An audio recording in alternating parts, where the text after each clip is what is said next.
राजीव जी, अब ये तो वहां की जनता के ऊपर निर्भर है और काफी कुछ वहां के कार्यकर्ताओं, जो कांग्रेस के कार्यकर्ता हैं, उनके ऊपर निर्भर है कि राहुल गांधी की जो यात्रा चल रही है उसका वो संदेश कितना जनता तक पहुंचा पाते हैं और कितना उसका फायदा ले पाते हैं।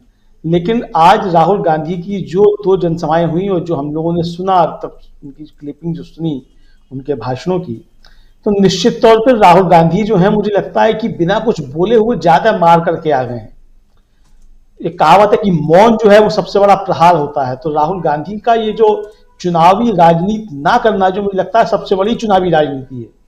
और मोदी जी अटपटा गए हैं, मतलब सकपका गए एकदम से कि ये तो आदमी जो है आके चुनावी राजनीति कर ही नहीं रहा है और मोदी चुनावी राजनीति ही कर रहे हैं। अच्छा, मोदी जी कह रहे हैं कि मुझको गालियां दी गई, क्या क्या कहा गया। ठीक है भाई, क्या क्या कहा गया, इन गालियों के नाम पे आप एक बार चुनाव जीत चुके।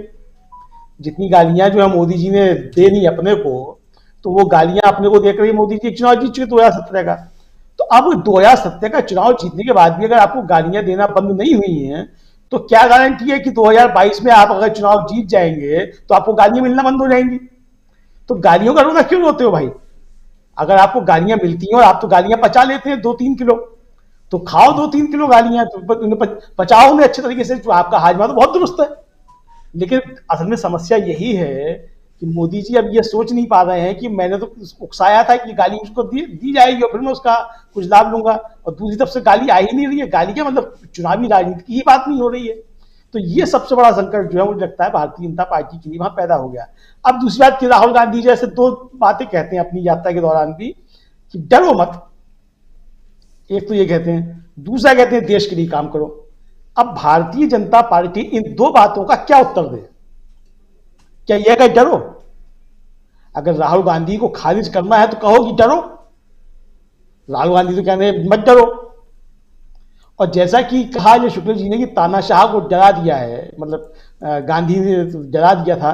तो देखिए गांधी कैसे बनते हैं, इसी प्रक्रिया से गुजरते हुए गांधी गांधी बने थे। और जैसा कि राहुल गांधी आज कह रहे थे कि भाई, मुझसे पत्रकार ने पूछा कि आप जो है इतना 2,000 किलोमीटर की यात्रा कर चुके, तो गांधी जो महात्मा बने तो वो भी आधी धोती पहन के ही बने थे ना। और आधी धोती पहनने का क्या था? यही था कि एक स्त्री को देखा उन्होंने कि वो आधी धोती जो है वो पहन के नहाती है और फिर जब वो सूख जाती है आधी धोती तब बदलती है, और तभी उन्होंने आधी धोती पहनना शुरू किया गांधी ने। तो राहुल गांधी भी जो है अगर उस रास्ते पर चलना, मैं ये नहीं कहता कि राहुल गांधी जो महात्मा गांधी बन जाएंगे, और ना कोई तुलना की जानी चाहिए। तुषार गांधी भले ही कुछ भी कहते हो, कोई भी कुछ कहे, लेकिन महात्मा गांधी की तुलना राहुल गांधी से, मुझे लगता है ये तुलना का प्रश्न है ही नहीं। लेकिन निश्चित तौर पे महात्मा गांधी जो महात्मा बनने की प्रक्रिया है वो इसी प्रक्रिया के तहत होती है और ऐसी ही बना करती है। और इसीलिए राहुल गांधी जो हैं चुनावी राजनीति से ऊपर उठकर के जिन मुद्दों की बात कर रहे हैं, जिन मसलों की बात कर रहे हैं, मुझे लगता है कि सबसे बड़ी राजनीति वही है। और सारे लोग जो उसमें अटपटा गए हैं एकदम से कि इस आदमी को जो कैसे जो है उस पिच में लेकर के आया जाए कि जो आकर के चुनावी राजनीति की बात करे, हम गालियां दें तो उसका जवाब गालियों से दे, चिल्लाए, हम भी चिल्लाए, वो भी चिल्लाए। तो लेकिन राहुल गांधी चिल्ला ही नहीं रहे। सीधी सादी बात जो है जनता की कहते हो, कह के निकल जाते हैं। आप पीछे से लकीर पीटते रहिए, अब पीट रहे हैं। तो यही दिक्कत जो मुझे लगता है भारतीय जनता पार्टी की हो गई है, और खासतौर से मोदी जी के लिए संकट है।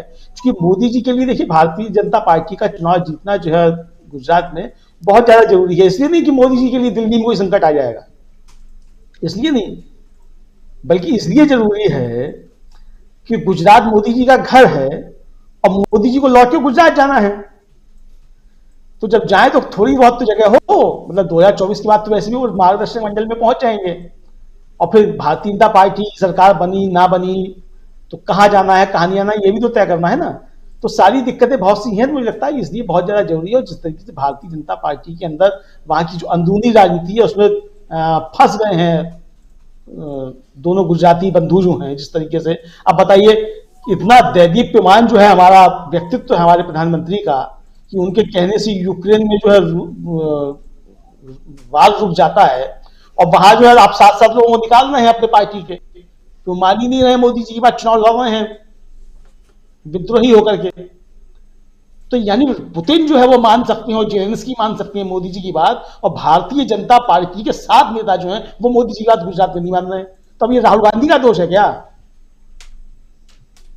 आपकी पार्टी के नेता आपकी बात नहीं मान रहे हैं और जेलेंस्की और पुतिन आपकी बात मान रहे हैं, तो कमी किसकी है? जाहिर सी बात है कि भारतीय जनता पार्टी की कमी है। जो कमियां हैं, मुझे लगता है मोदी जी को उन कमियों पर ध्यान देना चाहिए। चुनाव का तो जो होगा वो होगा, हार जीत अपनी अलग की विषय है कि कौन जीतेगा कौन हारेगा, लेकिन जो कमियां पैदा हुई, मैं फिर कहूंगा कि भारतीय जनता पार्टी जो है 27 साल तो मानती नहीं, जैसे मोदी जी बार प्रचार करते हैं 20 साल में उन्होंने गुजरात बनाया है, तो 20 साल में भाई जो गुजरात बनाया था आपने, तो आप 20 साल में जो है इतने 180 182 कितने जो हैं वो कैंडिडेट आप इतना तैयार क्यों नहीं कर पाएंगे जो आपकी मूल पार्टी के हों? बिल्कुल। आपको बाहर से लेके क्यों आने पड़ रहे हैं? तो ये कमी भारतीय जनता पार्टी ने जो अपनी पैदा, वो मोदी जी को देखने की आवश्यकता है। बहरहाल राहुल गांधी आज जिस तरीके से बोल के आए हैं, मैं फिर कहूंगा कि ये चुनावी भाषण नहीं था, लेकिन सबसे बड़ी चुनावी राजनीति राहुल गांधी करके आए हैं। जी।